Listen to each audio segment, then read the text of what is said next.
everyone and happy Friday.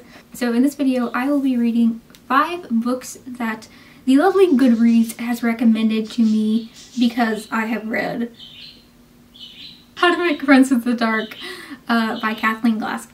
I don't know, I'm sorry. But as you guys may be aware of if you have a Goodreads, or if you're not aware, basically Goodreads has this little thingy after you rate a book or read a book, or once you're reading a book, they will put a little recommendation thing that says because you read or because you enjoyed such and such book, these are recommended to you. So I basically saw that for my favorite book, How to Make Friends with the Dark. Is it really going to be as enjoyable as How to Make Friends with the Dark? Will it be less enjoyable? Will I enjoy it more?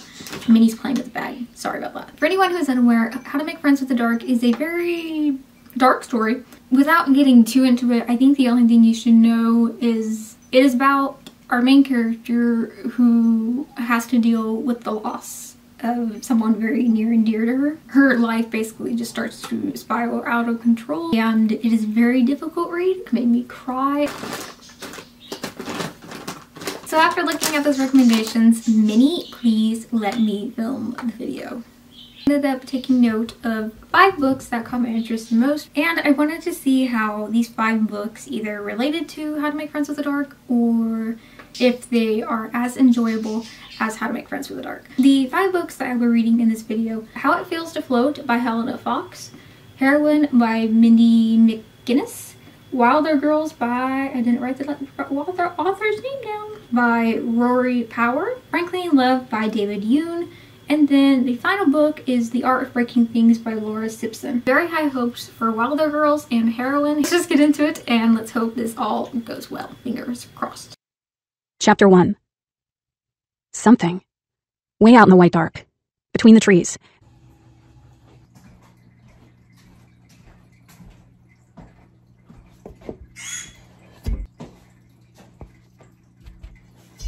Okie dokie, how do you do? Ignore the knives. As you guys can tell, I started Wilder Girls. Wilder Girls takes place on an island, I think, of some sort. And it's basically started off as this school for girls, and a sudden sickness, disease, or whatever sort of plagued the whole island. Basically, no one has no idea what it is, and no one knows how to cure it. No one knows how to help the girls get through it and stuff like that. So basically girls are just slowly, or people are just slowly dying off. After one of the girls in the book goes missing, our main character finds out about it because it's her best friend, and she sets out to go look for her and figure out what's going on. I know no book is going to be the same as How to Make Friends with the Dark, but I'm still wanting the same enjoyment because, you know, it recommends because you like this, you'll probably like this. I feel like the idea is good. It's a solid idea, and it's a solid idea for a debut. However, the execution is just, I think, what really is just getting to me. Very, very slow at some points, and then it's very, very fast at some points.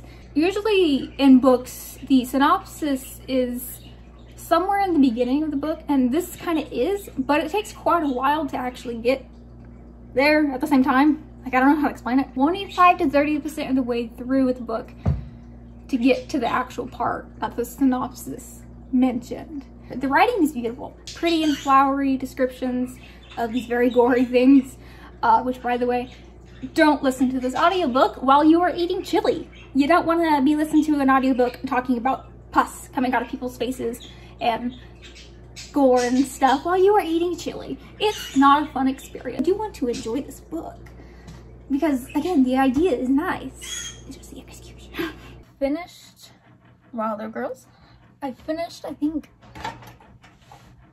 5 days ago, I want to say. I could have DNF'd this if I actually wanted to, and there was a point where I was thinking about it, but I really wanted to see how this story would pan out. I had a hard time connecting with the characters. Wyatt was an interesting character. I can't really go into why, because I guess kind of spoilers. It stayed at 2 out of 5 stars because of the continued execution not being very well done, and also the ending. My goodness. I read reviews as I was kind of reading this. I wanted to know basically if people were feeling the same way I was, and a lot of my feelings were said in those reviews. The ending of the story leaves so many unanswered questions. It's such an abrupt ending. I was so frustrated. If I knew this book was part of the series, fine. That would make sense. But it's not part of the series as far as I know. There are characters that we have no idea what happened to. By it, something happens to her, which I'm not going to say because that is a spoiler. And we have no idea what's really going on with her. Like, something happened to her. No closure whatsoever. We have no idea how the tox, I believe is what's called, works. We have no idea how it got there. And turns out it was a parasite. How did it get there? How did it get there? I mean, really? Now I have started Frankly in Love by David Yoon, and to be honest, I'm pretty sure I'm going to DNF this book. I don't know how much longer I'm going to listen to the audiobook. I'm around 50% of the way through into it, and I'm not at all enjoying it. I don't like our main character very much. I find him pretty annoying. I can't get into the story. I can't get into it. There's just something about it.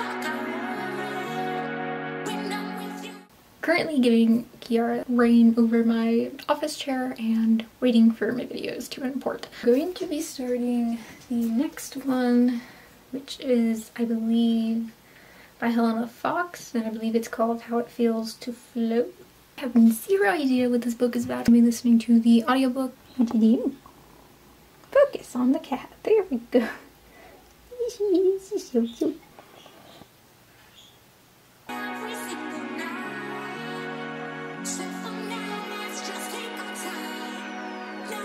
For Frankly in Love, I can't describe why I disliked this book. I really just felt like it wasn't for me. I think it was mainly the writing style. I just could not get into it because of the writing style. I don't even know how to explain the writing style. Maybe it was a combination of the writing style and the characters. Just had zero interest in the book. For How It Feels to Float, I DNF'd it at around, I want to say 48%. Helena Fox, the author, has very, very beautiful, flowery writing. I think a lot of people really adore her writing. It's very, very poetic. And at first, when listening to the audiobook, the story was interesting enough. This book is definitely 100% about mental health, and I think that's a good thing. But at the same time, I don't know how to put this in a way where it won't seem like I'm trying to be mean. I think the author does the mental health too well. Honestly, I would consider this book to be probably the hardest book I've ever read. I didn't even finish it. Not a bad thing that it was done well. It was just so raw that it was a bit much for me. Like, it was too real. It's so raw that it becomes a struggle to get through. Because our character Biz is going through so much mentally, and knowing that that is going to be the entire book, I just personally did not want to continue reading. Mama, I know. What are you going to pet you? What do you want to pet you? I have two more books here. I forget what one is called, but the other one is called Heroine, and I don't know which one I'm going to read next. I have yet to find any book so far that I actually enjoy, so I really hope that changes.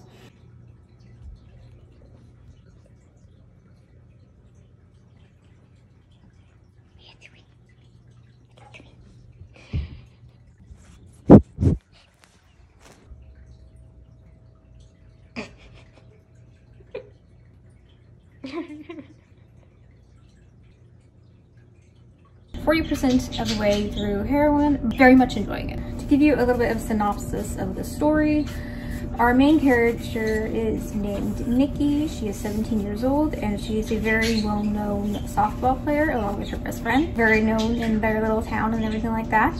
And they end up in a very bad car accident. Both of them survive, however, not without injuries. Her best friend messes up her arm, and then Nikki's leg is completely pulled out of its socket. Over time, Nikki gradually begins abusing her medicine and starts to try and succeeds on finding ways of getting medication in order at first to help, well, in ways it is to help cover up her pain completely, but she's also struggling with many other things in her life.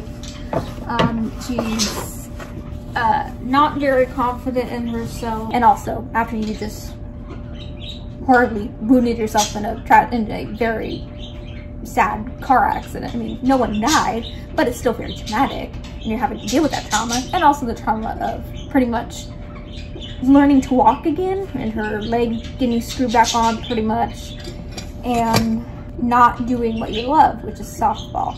A topic I feel like that a lot of people bring up when people abuse drugs or whatever, whether that be something prescribed to them. I feel like a lot of people consider those people to be weak, and that is not the case, and I feel like this book definitely is very good at describing that and explaining that, and it shows you a realistic process of how it normally is for, I feel like, majority of people.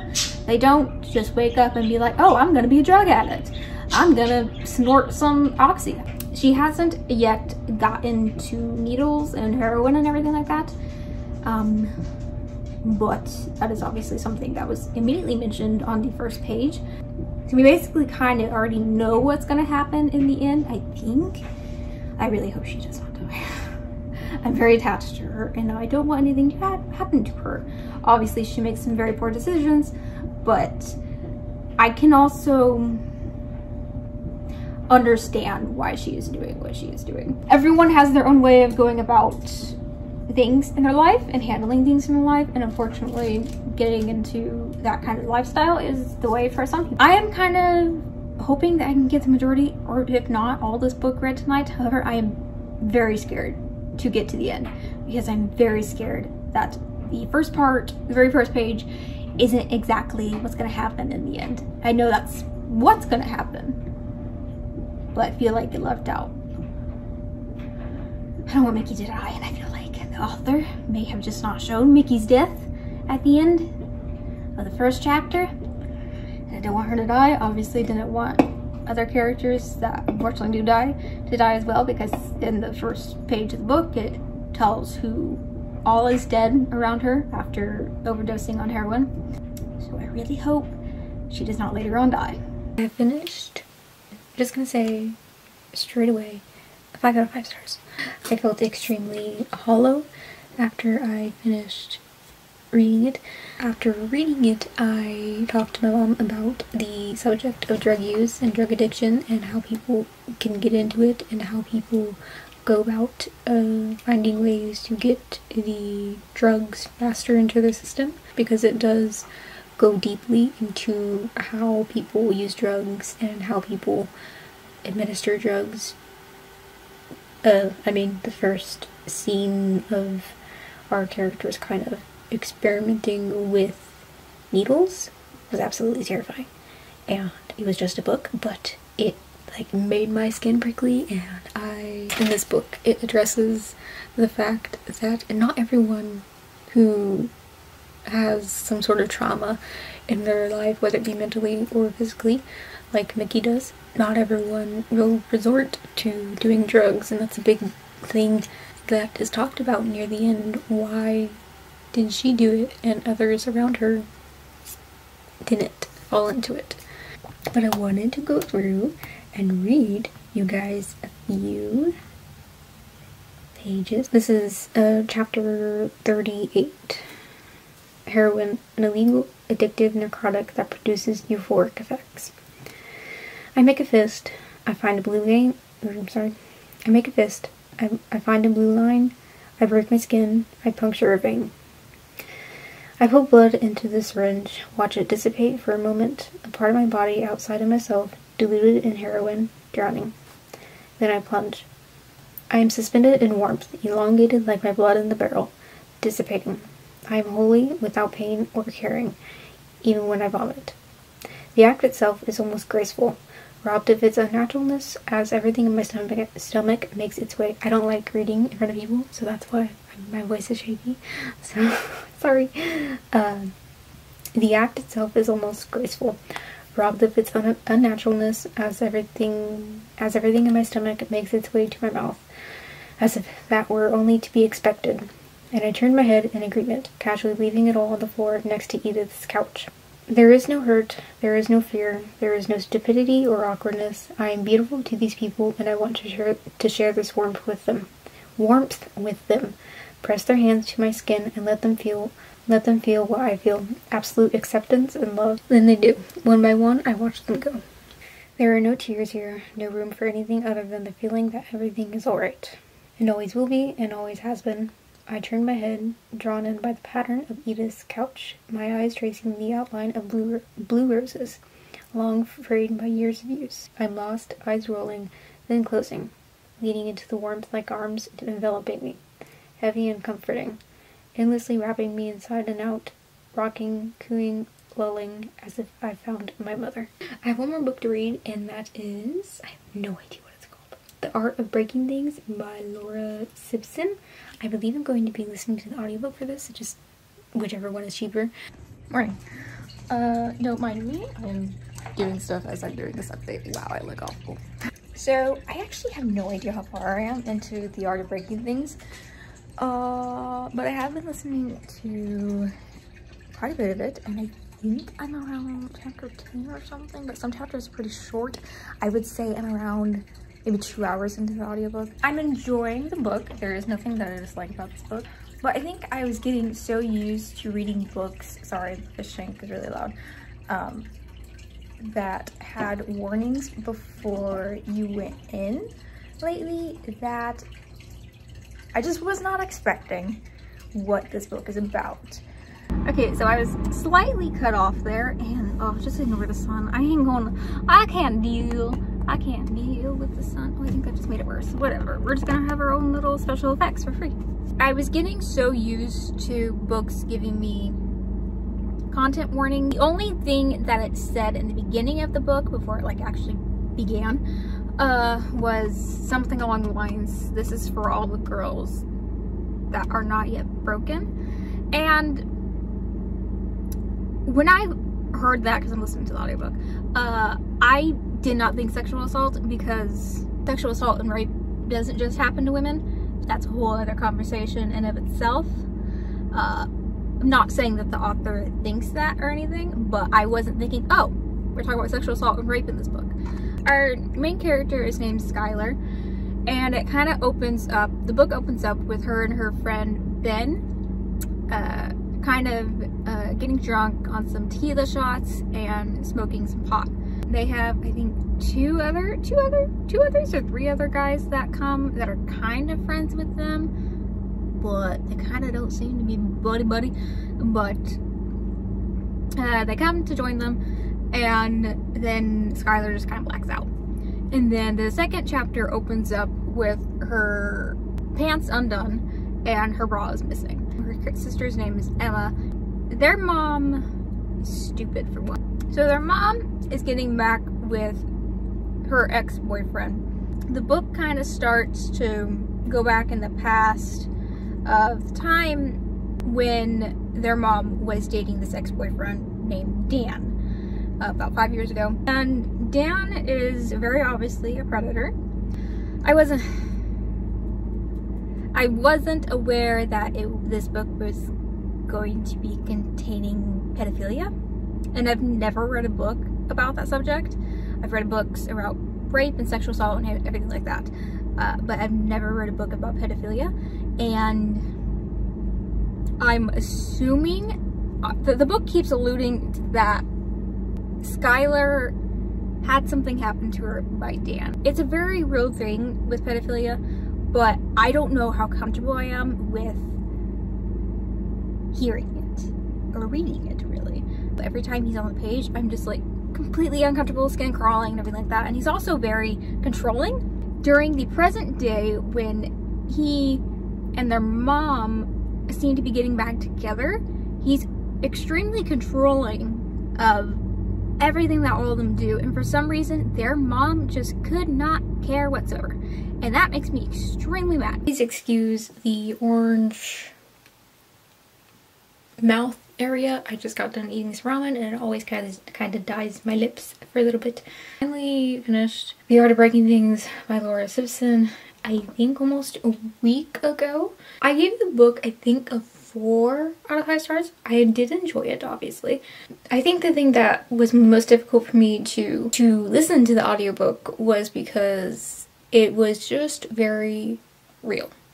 The author did a very great job at portraying molestation, and that there is an actual scene of what happens to our main character, so major trigger warning for that. And also, like I said earlier, if you're not comfortable reading about very descriptive pedophilia, then I would not read this book. Kids are just so innocent, and they may hesitate a little bit, but most kids think this is an adult. I don't have to worry about anything. This just must be how they do stuff. So I think that's why this one was so difficult. While I think our main character and her sister were very good characters, her best friend, I can't remember his name anymore, I think his name is Ben. For the life of me, I could not understand why they were best friends, why they were so close. Because it didn't seem like they had much of a relationship besides the fact that they partied with each other. But it's even said during the end of the book that our main character doesn't know how to act around him after a certain thing that happened because she only knows how to party with them. So I'm just really curious as to, just could not understand the relationship. We were given like little past stories with them and like why they were so close, but I didn't get it. Their relationship was just very off. It did not seem like a best friend kind of situation at all, in my opinion. I also hated her mother. I'm pretty sure that's the whole point of her mother's character, but I absolutely despised her mother. And I felt no differently near the end of the book either, which I felt like the author was kind of trying to go for, but I still hated her at the end. I really loved the aspect of art being a big thing in the book and also with our main character. I thought that was really great. And I think that's one thing that kind of makes this book seem a bit similar to Speak, which I can't say I've ever completely read that book. I've read halfway through it. My thing just made it 10 times darker. Sorry about that. Okay, we're really bright now. Oops. I think the art aspect kind of makes it relate more to the book Speak. But again, like I said, I've never read that book completely. Really enjoyed the movie and stuff. If you like Speak, you might enjoy this. And that is actually the last book that I needed to read in this video. Because I enjoyed How to Make Friends with the Dark, you might also like these 5 books. Were they correct? Did I like them? I enjoyed The Art of Breaking Things and Heroine. Wilder Girls, 2 stars. Frankly Love, I can't see too much of because I did only get like 18% of the way through it. How It Feels to Float was the other book. And very beautiful writing, but it was such a heavy book that I could not put myself through reading a very emotionally heavy book. So I can't say I disliked it, but I 100% understand why it was recommended because of How to Make Friends with the Dark. All in all, this was kind of a 50-50 kind of experience. Goodreads did all right. I hope you guys enjoyed it. I may do it again because I enjoyed it even though it was quite draining. But it did make me more curious for other books that I enjoyed and I would like to get recommendations for because, to be honest, even though I do find more books every day that I would like to read, Goodreads can also just recommend you some random ones that you never heard of, and they can give you some pretty good little books here and there. And I will see you guys next Friday. Hope you have a wonderful day. Bye-bye. I'm so out of breath. Meow. Meow.